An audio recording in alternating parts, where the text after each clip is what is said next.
क्योंकि उज्जैन से महाप्रसाद के रूप में ये लड्डू वहां शामिल होंगे अयोध्या में। और चलिए फिर से मकर संक्रांति की खबरें आपको बताते हैं, क्योंकि देश भर में मकर संक्रांति का त्योहार बड़े धूमधाम से मनाया जा रहा है। मंदिरों और नदी के घाटों पर श्रद्धालुओं का तांता लगा है, तो ब्रह्म मुहूर्त से श्रद्धालुओं की भारी भीड़ घाटों पर लगनी शुरू हो गई। लोगों ने स्नान के बाद साधुओं और जरूरतमंद लोगों को खिचड़ी और दान पुण्य भी किया। श्री राम की नगरी अयोध्या में मकर संक्रांति का उत्साह, वो तस्वीरें हमने आपको दिखाई थी कि किस तरह से उत्साह चरम पर है। वहीं पावन पर्व के मौके पर सरयू घाट पर भव्य आरती हुई। अलग अलग जगहों की हम तस्वीरें आपको दिखा रहे हैं कि किस तरह से यहां पर मकर संक्रांति की धूम है। इधर उत्तर प्रदेश के सीएम योगी आदित्यनाथ ने भी गोरखनाथ मंदिर में पूजा अर्चना की। गुरु गोरक्षनाथ को पहली खिचड़ी चढ़ाई गई। तो मध्य प्रदेश छत्तीसगढ़ में मकर संक्रांति की रौनक देखने को मिल रही है। तो आस्था की डुबकी लगाई है। और ज्यादा जानकारी के लिए हम बात करेंगे रायपुर से हमारे सहयोगी विशेष संवाददाता गौरव शर्मा जुट गए।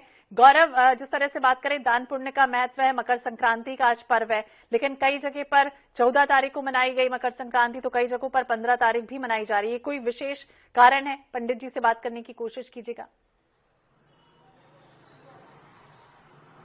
निश्चित रूप से राजधानी रायपुर की अगर बात की जाए तो राजधानी रायपुर में देखा जा सकता है इस वक्त हम मां महामाया मंदिर के सामने खड़े हैं, जहां पर देखा जा सकता है सुबह से ही जो श्रद्धालु भक्तजन है उनकी यहां पर लगातार कतार लगी हुई। लगातार ब्रह्म मुहूर्त के बाद से ही जो श्रद्धालुगण हैं वो आकर दर्शन कर रहे हैं। और हम जो मंदिर के पुजारी हैं, पंडित हैं, उनसे भी जानने की कोशिश करेंगे कि किस तरह से 2 दिनों का मुहूर्त जो है उसकी क्या वजह है। लेकिन लगातार जो श्रद्धालु हैं वो यहाँ पर आकर दर्शन पूजन कर रहे हैं, मां महामाया का आशीर्वाद ले रहे हैं, मां शमलेश्वरी का आशीर्वाद ले रहे हैं। सुबह से ही जो क्रम है वो लगातार जारी है। हम उनसे बातचीत करने की भी पंडित जी से कोशिश करेंगे, ये जानने की जरूर कोशिश करेंगे कि हर बार ये स्थिति क्यों निर्मित होती है। इस वक्त हमारे साथ पंडित मनोज शुक्ला जी जुड़ रहे हैं, उनसे जानने की कोशिश करेंगे। पंडित जी, सबकी जिज्ञासा इस बात को लेकर होती है कि 14 जनवरी को ही मकर संक्रांति मनाया जाता था, ये 14 के बाद अब 15 जनवरी, इसकी वजह क्या है? जैसे कि सभी जानते हैं कि हमारे ज्योतिष शास्त्र के अनुसार सभी ग्रह जो हैं अपने निश्चित जो उनका एक समय है उसमें वो राशि परिवर्तन करते हैं। सूर्य का 1 मास का हर राशि में संक्रमण रहता है। विगत कुछ समय से देख रहे हैं कि 14 की रात में पड़ जाने के कारण वह 15 तारीख हो जा रही है, लेकिन हर बार ऐसा नहीं है। क्योंकि मैं ज्योतिष शास्त्र से संबंधित जानकारियां कुछ रखता हूं और पुराने पंचांगों का मेरे पास संकलन भी है, तो विगत साल में रात को 8 बजे सूर्य का संक्रमण हुआ था, इसलिए पिछले बार भी 15 तारीख को मनाई गई थी। लेकिन 2022 में पूरी तरह से 14 तारीख को मनाई गई थी। इस तरह जो है राशि परिवर्तन का समय जो होता है उसको देख करके 14 तारीख या 15 तारीख निर्धारण किया जा सकता है, ये ज्योतिष शास्त्र की मान्यता है। लेकिन एकदम से 15 तारीख को ही मनाया जा रहा है यह कहना उचित नहीं रहेगा, क्योंकि मेरे पास विगत 42 साल की संक्रांति का वर्णन मैं रखा हूं, जिसमें कुछ एक साल को छोड़ दें तो प्रायः हर बार 14 तारीख को ही मनाई गई है। इसका कोई विशेष महत्व भी होता है, क्योंकि जो तिथि परिवर्तन होती है, ये जो बदलाव होता है, इसका कोई विशेष महत्व भी होता है?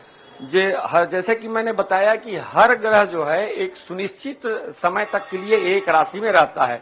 उनका संक्रमण काल का समय जब आता है तब उस समय को निर्धारित करके हमारे ज्योतिष गण जो है बताते हैं कि इस समय में यह सूर्य का संक्रमण या मंगल बुध का संक्रमण जो है सामने अन्य राशियों में वक्री या मार्गी दोनों स्थिति में निर्धारित होती है। लेकिन अंग्रेजी महीना जो 14 तारीख या 15 तारीख, इसको लेकर के कुछ विद्वानों का मत है कि लगभग 75 से 80 वर्ष के दौरान यह संक्रांति का पर्व जो है आगे बढ़ रहा है। आज से 80 साल के पूर्व यदि कोई गणना लगा के देख रहे हैं तो 13 तारीख की रात में पड़ती थी, जो 14 को मनाई जाती थी। तो ऐसा माना जा रहा है कि आगे आने वाले समय में अंग्रेजी तारीख को लेकर के वो 14 तारीख की रात को संक्रमण करने के कारण 15 तारीख को मनाई जा सकती है। पंडित जी, ये जरूर जानना चाहेंगे कि आज के दिन किस तरह से भक्त जो है, बिल्कुल पंडित जी हमें बता रहे हैं कि चंद्रमा की गति को आधार मानकर ही इस तरह की गणना की जाती है। मकर संक्रांति को सूर्य की गति के आधार पर ही निर्धारित किया जाता है और यही वजह है कि मकर संक्रांति का पर्व इस बार 15 तारीख को मनाया जा रहा है। बहुत बहुत शुक्रिया गौरव तमाम जानकारी के लिए। तो बता दें मकर संक्रांति का आज पर्व है, दान पुण्य का महत्व, साथ ही खरमास का भी समापन, यानी अब जो शुभ काम है वो अब से शुरू हो जाएंगे। और दिन जो है वो अब बड़े हो जाएंगे और रातें छोटी हो जाएंगी। तो मकर संक्रांति की रौनक देश भर में दिख रही है। लगातार खबरें हम आपको दिखा रहे हैं। वक्त हो चला एक और छोटे से ब्रेक का, फौरन लौटेंगे।